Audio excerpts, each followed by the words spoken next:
बहुत समय पहले की बात है। एक छोटे से गांव में रमेश नाम का एक किसान रहता था।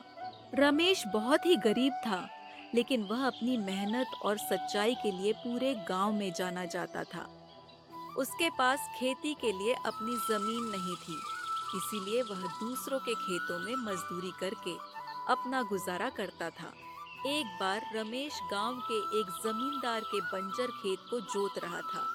वह कड़वी धूप में पसीना बहा रहा था कि अचानक उसका हल किसी कठोर चीज से टकराया। रमेश ने उत्सुकता से वहां खुदाई की। उसे मिट्टी के नीचे दबा हुआ एक सोने के सिक्कों से भरा गड्ढा मिला।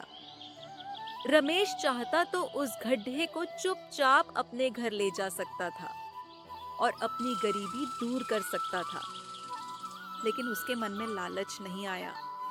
उसने सोचा, यह खेत मेरा नहीं है, इसलिए इस धन पर भी मेरा कोई अधिकार नहीं है।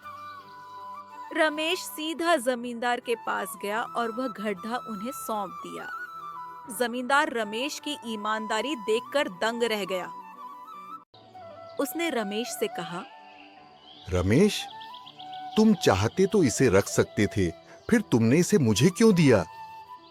रमेश ने विनम्रता से उत्तर दिया, मालिक, मेहनत की कमाई में जो सुख है वही पराये धन में नहीं।